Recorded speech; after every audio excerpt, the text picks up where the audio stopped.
Hebreos 4:11 nos dice así: procuremos pues entrar en aquel reposo, para que ninguno caiga en semejante ejemplo de desobediencia. Porque la palabra de Dios es viva y es eficaz y más cortante que toda espada de dos filos, y penetra hasta partir el alma y el espíritu, las coyundas y los tuétanos, discierne los pensamientos y las intenciones del corazón. Y no hay cosa creada que no sea manifiesta en su presencia. Antes bien, todas las cosas están desnudas, abiertas a los ojos de aquel a quien tenemos que dar cuenta. ¿Ah? A veces que esta palabra nos puede resultar dura. Todo tiene que ver con la intención del que lee la palabra, ¿no? Y en realidad cuando abrimos la Biblia nosotros no tenemos que temer a lo que nos diga la Biblia, salvo cuando lo usamos como horóscopo. A ver qué dice la palabra hoy, qué me dice la palabra, abro la palabra para ver qué es lo que la palabra me dice para hoy. Eso no está bien. Leer la Biblia es tomarse el tiempo de leer varios versículos, incluso capítulos, y de poder entenderla. Y sí hay que leerla como un libro, porque es la única manera de poder leer la Biblia, pero entender que este libro es algo particular. Entonces no le tenemos miedo a la palabra, pero muchas veces le tenemos pánico a la verdad, que revela la palabra. Porque la palabra desnuda el corazón, la palabra te habla y para nosotros es como un espejo, el espejo de nuestra alma. Nosotros nos vemos identificados en la palabra o no. O la palabra en ese espejo muestra a alguien que nosotros no queremos ver. Nos miramos en la palabra y decimos, pero ¿qué clase de persona soy yo? La palabra me está reflejando algo que yo no quiero ser. Ella revela nuestra vida interior porque ella es una fuerza viva implacable. En la palabra hay vida, pero no solamente hay vida, sino que es fuerza viva de Dios. Los 7 espíritus de Dios están aquí. Cuando usted no quiera, o cuando usted en realidad quiera conocerse como debiera conocerse, lea las Escrituras. Por eso dice que la fe viene de su palabra. ¿Por qué? Porque esa es fe actuando en nosotros y mostrándonos quiénes somos verdaderamente. Y otra de las cosas es que no solamente es implacable, sino también es perfectamente transparente. La palabra nos muestra con transparencia quiénes en realidad somos. Y debemos entender que todos un día tendremos que enfrentarnos a la palabra.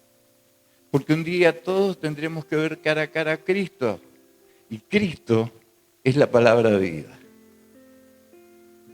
Y ahí lo vamos a tener que ver cara a cara.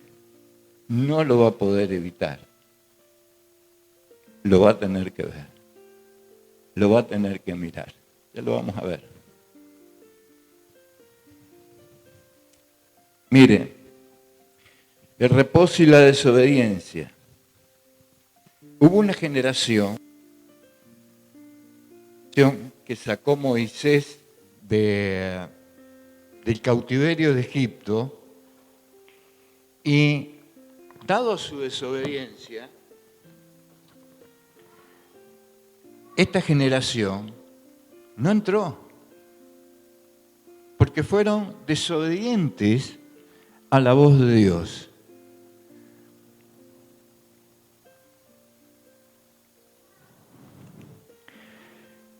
Le dijo Dios a Moisés, dijo luego Jehová, bien he visto la aflicción de mi pueblo que está en Egipto y he oído su clamor a causa de sus extractores y he conocido su angustia y he descendido para librarlo de las manos de los egipcios y sacarlo de la tierra a una tierra buena y ancha, a tierra que fluye leche y miel, de los lugares donde está el cananeo, el eteo, el amorreo, el fereceo, el heveo y el jebuseo. O sea, Dios ya tenía un plan y quería entregarle toda esa tierra a los hijos de Israel, al pueblo de Israel. Pero por desobediencia, el pueblo de Israel no entró. Entonces hay un peso en la palabra de Dios, hay un compromiso que se va a llevar adelante siempre, aun cuando el pueblo desobedezca, porque Dios ya tenía preestablecido desde los tiempos que ese lugar lo iba a ocupar el pueblo hebreo, pero no ese pueblo hebreo. Lo iba a ocupar un pueblo hebreo renovado, un pueblo hebreo que creyera en la palabra de Dios, un pueblo hebreo que fuera desafiado por la palabra de Dios.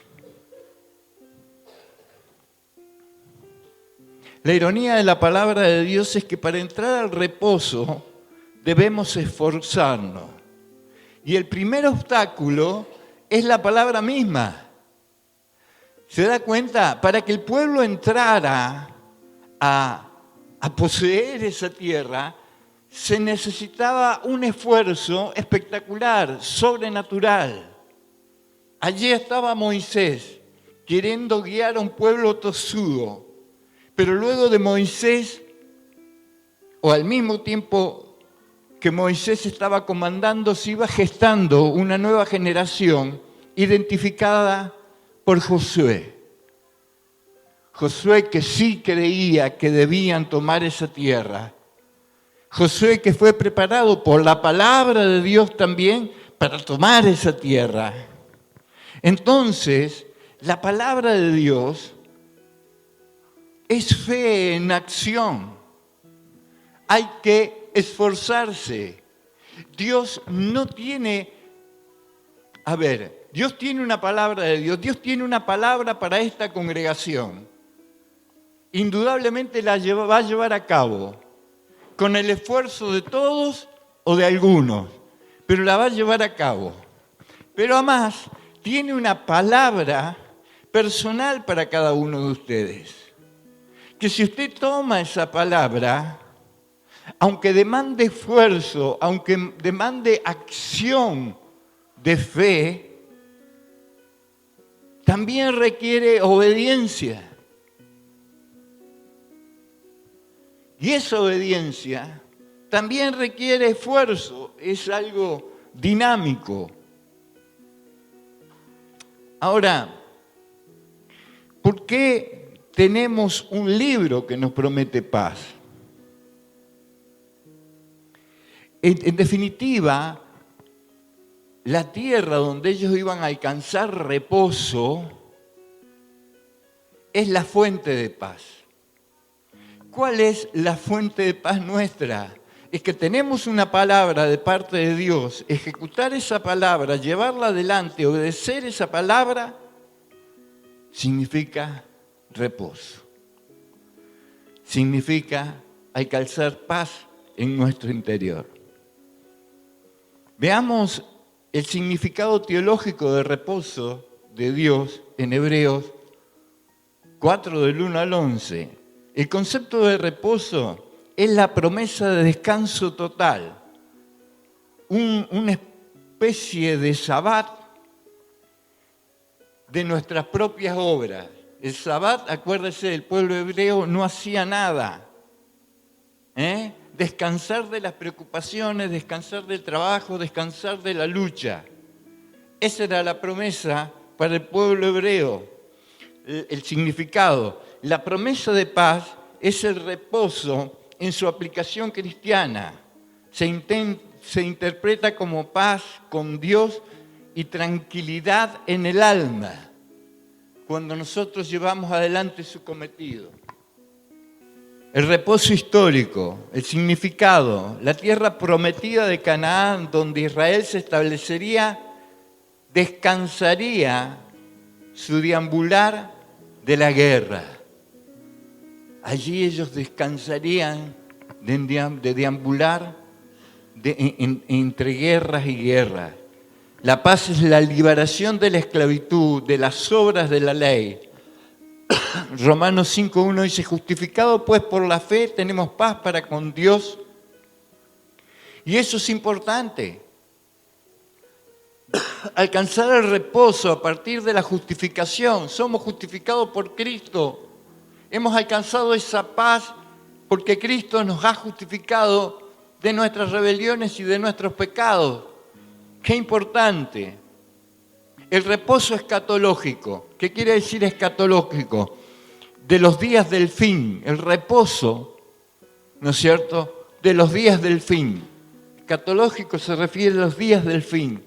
El destino final del creyente, la vida eterna en la presencia de Dios, donde cesarán todas las aflicciones, seguridad y consuelo, en medio de la tribulación de la vida actual. Juan 16:33 dice, para que en mí tengáis paz, en el mundo tendréis aflicción, pero confiad en mí, yo he vencido el mundo.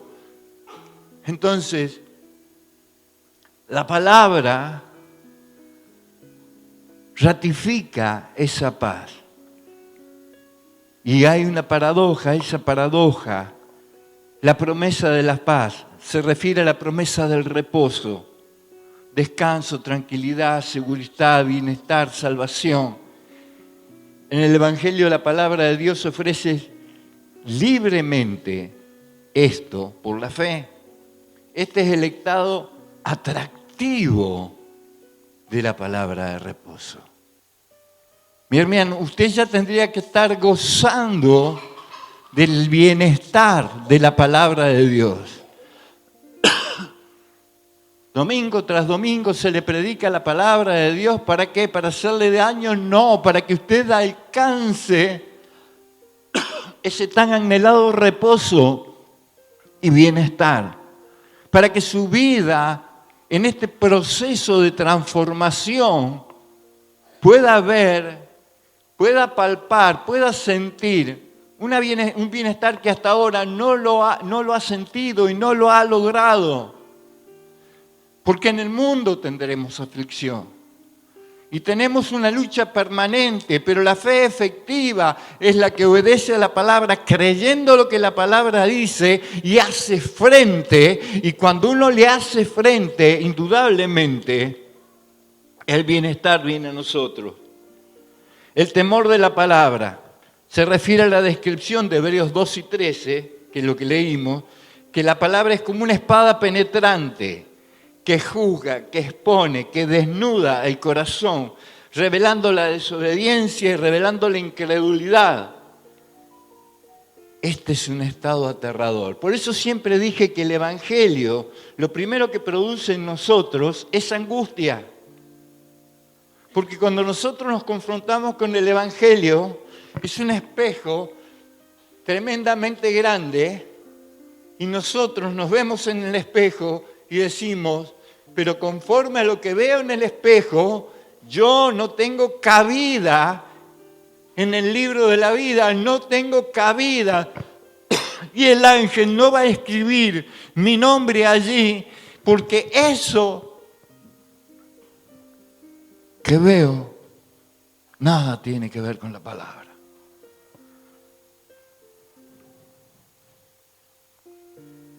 La palabra es fuerza viva y fuerza efectiva, porque la palabra de Dios está henchida de vida efectiva. Y es una cuestión de vida. ¿Sabe una cosa? Hubieron grandes pensadores. Platón, por ejemplo, que es un instrumento de estudio de los intelectuales o de los chicos que van al colegio. Aristóteles, y sabemos lo que Aristóteles pensaba sobre las mujeres, ¿no? Aristóteles pensaba que la mujer era menos que una cosa. Era una deformación de la creación necesaria para tener hijos y no participar en ninguna otra, o inmiscuirse en ninguna de las otras actividades sociales como la política y otras cosas. La mujer a criar hijos y a la casa. Algo que también hoy queda obsoleto.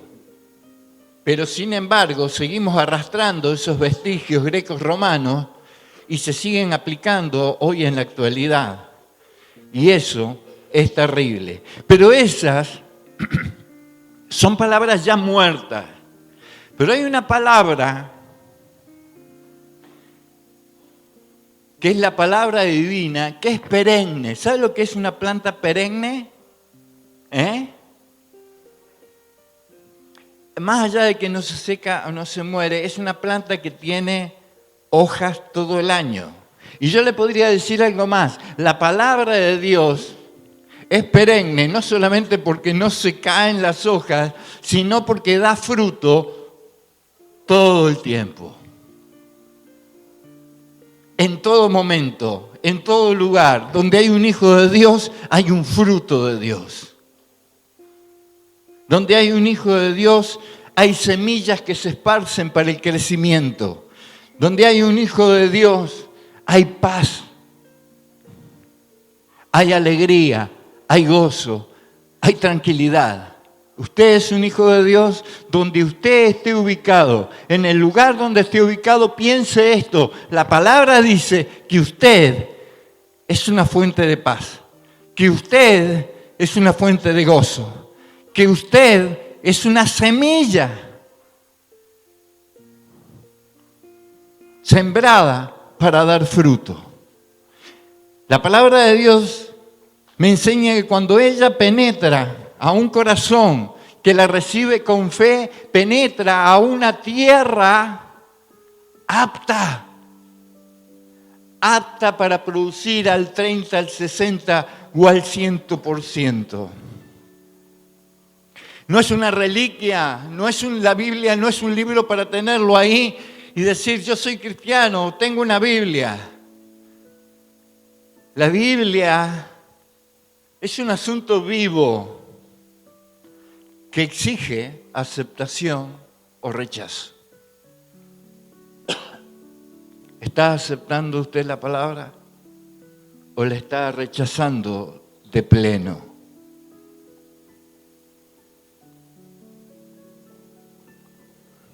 Dios tenga misericordia de nuestras vidas. Cuando se instaura, lo que se celebraba ahora era en el Día de las Iglesias, que no sé si lo saben todo eso, es cuando Lutero clavó las 95 tesis en la puerta de su iglesia. Lo que Lutero hace es desafiar a la fe corrompida de la Iglesia Católica, colocando allí 95 tesis, que muchas eran similares. Pero lo más grande, ¿sabe que Martín Lutero vivió una depresión muy fuerte y una angustia tremenda. ¿Por qué? Porque esas 95 tesis también desataron una guerra tremenda, una guerra sangrienta, donde murieron 1000 y tantos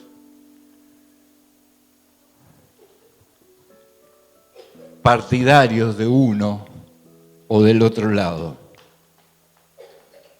Y muchas veces es difícil entender cosas como esa.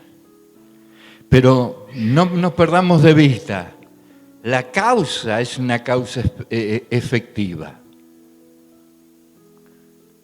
No es solo un libro para leer o un libro para estudiar, sino que cuando yo me pongo a leer la palabra de Dios, la palabra viva que debe ser puesta por obra, es una palabra que necesariamente debe ser puesta por obra, si no en vano estoy leyendo, en vano estoy queriendo comprender, en vano estoy queriendo entender. Y puedo ser un erudito, puedo ser un teólogo, puedo conocer perfectamente qué dice cada versículo, pero si no lo pongo por obra, en vano es que entienda ese versículo. Y puede ser una persona que por primera vez llega a la iglesia y entiende una palabra, una frase, y la abraza en su corazón y lo hace su lema personal y sale a la lucha en contra del mundo teniendo esa sola palabra y llevando adelante las obras de Jesucristo, que es más valioso que ese teólogo, historiador que conoce tanto, pero nada más.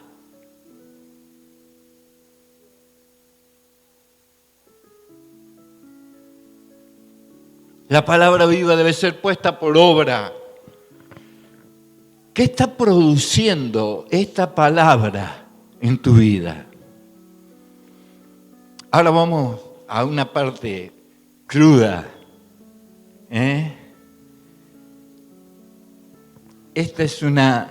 La palabra es una cirugía punitiva, pero perfecta. Hebreos 4:12 dice: es más aguda que una espada de doble filo, penetra hasta lo más íntimo de la división entre el alma y el espíritu, las coyundas y los tuétanos, y escudriña los deseos y las intenciones del corazón. ¿A cuánto le han hecho una cirugía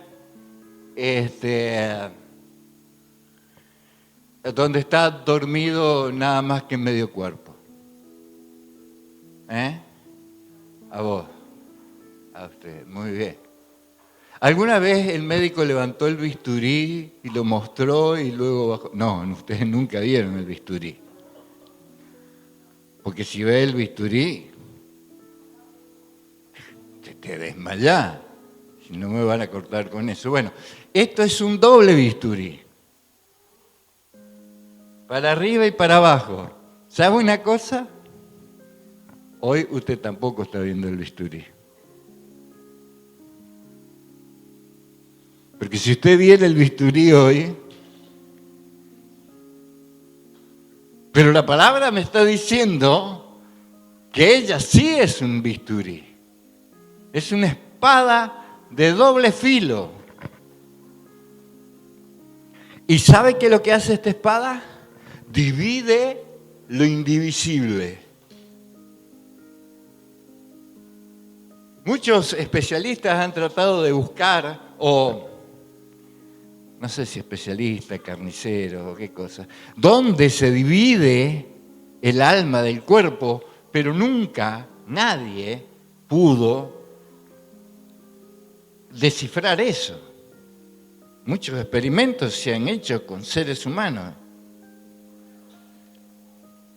No sé si vivo, se han hecho tantos experimentos con seres humanos, pero no sé si vivo o muerto. Espero que hayan estado muertos.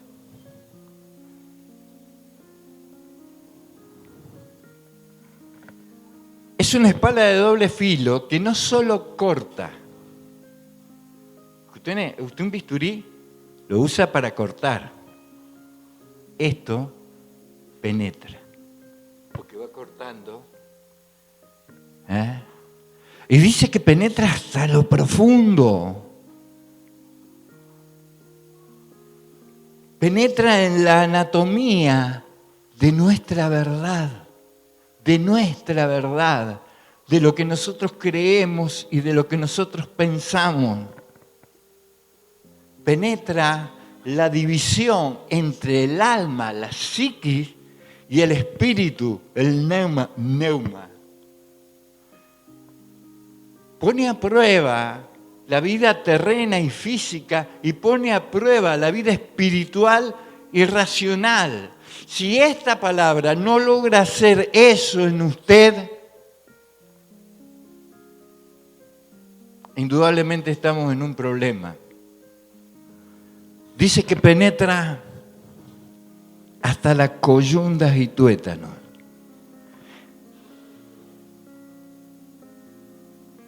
Sí. Perdón, coyunturas y tuétanos, no coyundas.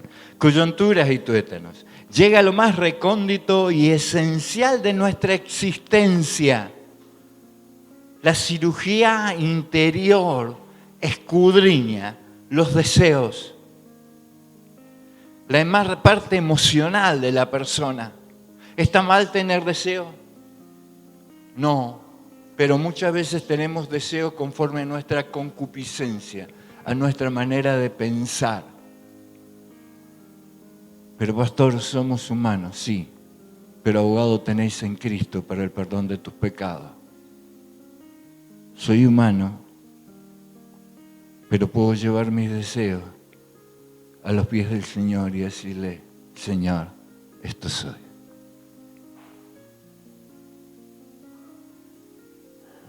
Tú puedes operar, tú me puedes hacer una nueva criatura.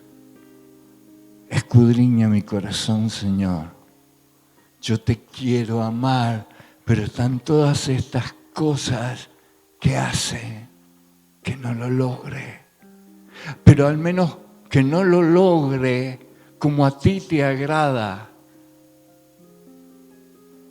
Porque yo sé que te amo, pero mi amor no es suficiente porque está todo esto aquí que es basura. Y Pablo decía, todo lo tengo por basura. Por alcanzar el amor de Jesucristo, la voluntad de Cristo. Es cierto, vivimos en un cuerpo de pecado, pero este cuerpo de pecado tiene un asistente, el Espíritu Santo y la palabra de Dios viva. Me ayuda a entender y comprender que Cristo sufrió por las mismas pasiones que yo pasé y que está sentado a la diestra del Padre. No para juzgar nuestras imperfecciones, sino como el fiel ayudador que envió a su Espíritu Santo para que yo pueda vencer y lograr trascender desde lo natural a lo espiritual.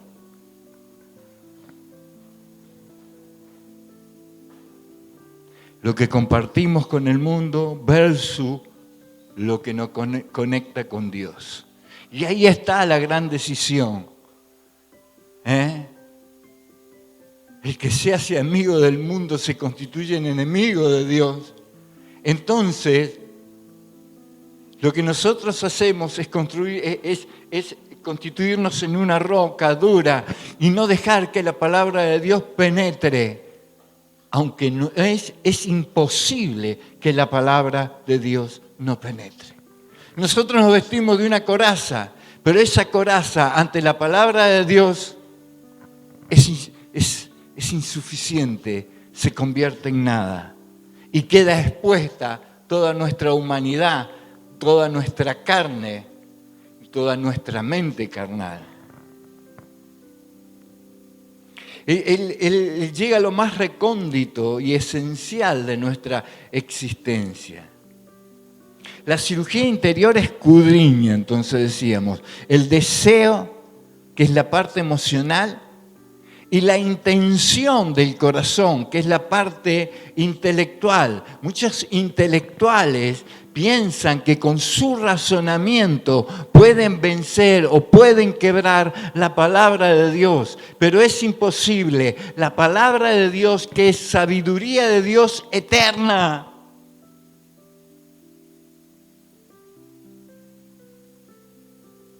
La palabra de Dios manifiesta a un único Dios que creó de la nada el universo. De la nada, no había nada. Y Dios ya estaba. Y de ahí crea el universo. Y no solamente el universo, crea al hombre a su imagen y semejanza. Por eso lo amó siempre.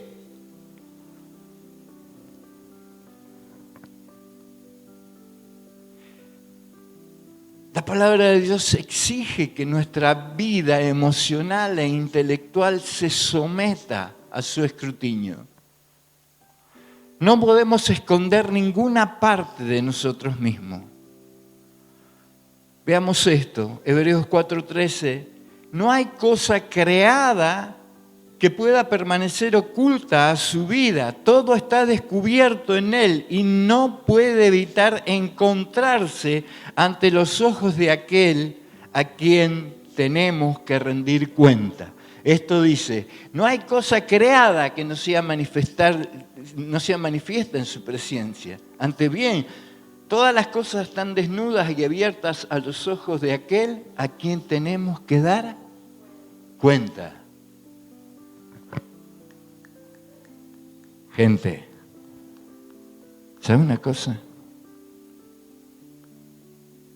Usted está desnudo delante de Dios.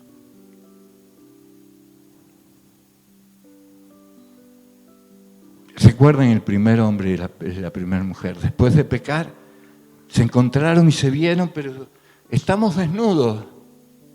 ¿Dónde están? ¿Dónde están? Decía Dios, los estoy buscando. Es que estamos desnudos. ¿Y quién les dijo que estaban desnudos? Es que por ahí no habéis comido del árbol de la ciencia, de la sabiduría del bien y del mal. Y ahí comienzan a echarse culpas. Hacé lo que quieras. Vestite de la forma que quieras, metete adentro de un tanque de guerra o escondete en un submarino. Siempre vas a estar desnudo delante de la presencia de Dios.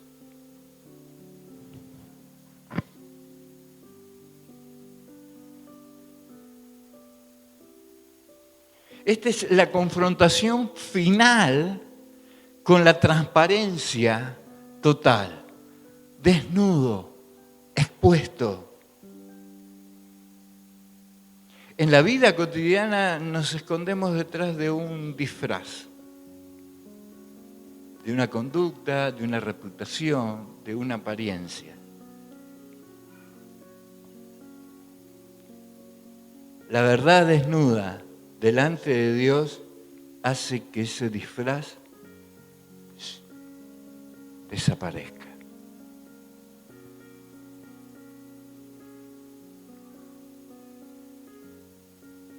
Somos gimos, dice la palabra. Estamos desnudos.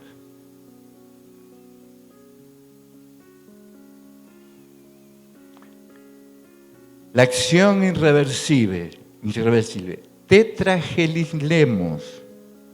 Esta palabra rara y gráfica describe el momento en que ya no podemos huir. Ya no te podés escapar. Un día vas a estar delante de Dios y te dijeron, va a decir, que no te podés escapar. No te podés escapar.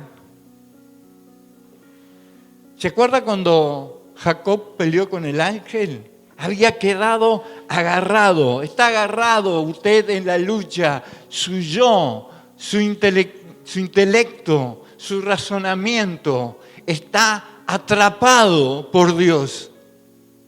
Porque está aquí escuchando la palabra de fe. Entonces Dios los abrazó. ¿Y quién se puede escapar de Dios? Jacob dice, he vencido al ángel.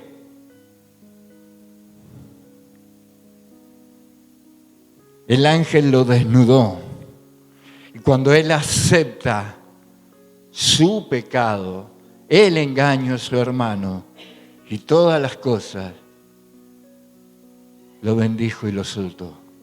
Porque Dios tenía un propósito con Jacob. Y lo hirió para que no se olvide nunca. Los que hemos aceptado a Cristo, hemos sido heridos con Cristo. Porque hay cosas que vamos a seguir recordando para no volverlas a cometer.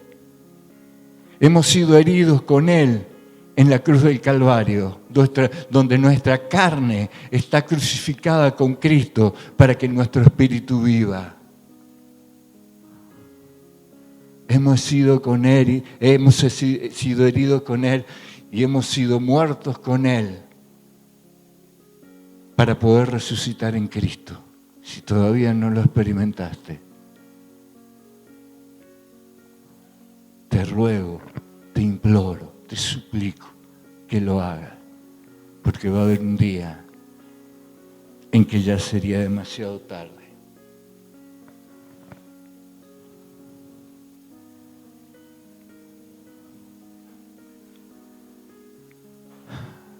Fuimos agarrados en esa lucha. Él nos agarra, a mí no me gusta mucho el UFC, pero me gusta mirar boxeo y a veces miro el UFC. ¿Alguien mira UFC? Vos, Rubén. Y hay veces que no te puedes zafar. Hay veces que te hacen una toma y no te puedes zafar. Y yo digo, pero si parece fácil salirse de ahí. Así los músculos de los tipos. Y te hacen un gancho y te asfixian. Qué tremendo. Tremenda lucha. Con los boxeadores. Le pegan una atrás de otra como cachetada de loco. No le terminaron de pegar una que ya le vino la otra, y vino la otra, y vino la otra. Digo, pará, loco, déjame ver la pelea. Tremendo. No podemos evadirnos. Somos como despellejados y colgados. Pero Dios ve el secreto del corazón. Hay que quitarnos esa careta, esa piel externa. Jesucristo fue colgado y fue expuesto ante todas las huestes celestiales y ante los hombres, humillado, vituperado, escupido. Pero lo que estaba expuesto y que los hombres no podían ver era su corazón de siervo. El que había cumplido la voluntad del Padre. Ese corazón que hoy nos permite estar aquí hablando de Él. Jesucristo es la causa viva de que nosotros podamos respirar su respiración, que podamos respirar su espíritu, que podamos gozarnos en Él.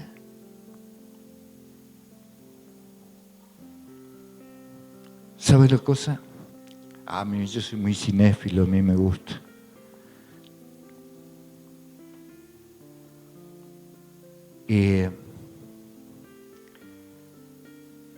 Vieron que hay películas que lo agarran al malo, o al bueno también, por ahí, y le ponen un cuchillo acá. y le dicen, levantá la cabeza. Te pone un cuchillo ahí y la pistola en la cabeza. Levantá. Mirame a los ojos.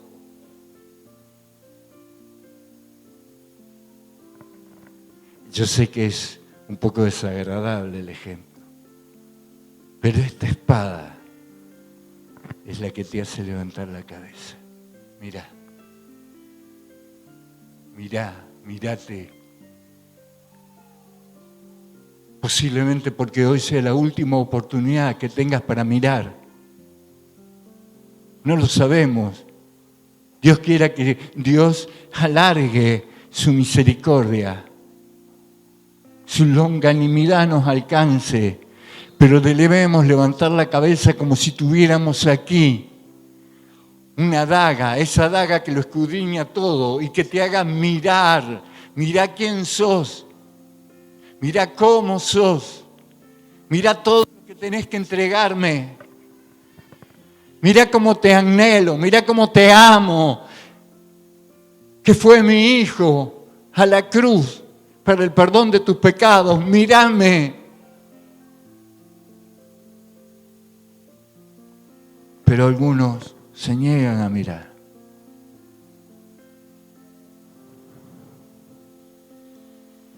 Y esos son los de corazón altivo, los que te miran. Pero te miro con altivez, te miro con arrogancia, te miro diciendo, ¿quién sos? ¿Quién te crees que sos?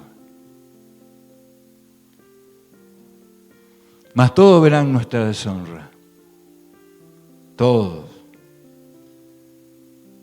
Y nunca podremos evitar mirar cara a cara a Dios. Vamos a ir concluyendo. El reposo no es pasividad, el esfuerzo no es la obra, sino la sumisión a la palabra que revela nuestra necesidad de ella. El temor es saludable, el temor a la palabra es el respeto reverente a la fuerza viva que revela que nada está oculto y que todo debe ser rendido a aquel en cuyos ojos estamos. La palabra ha llegado a su fin. Ella es un poder vivo y efectivo. La palabra te abrirá para sanarte, nunca para matarte. Y si es para matar, es para matar tu yo, pero para que vivas en Cristo eternamente.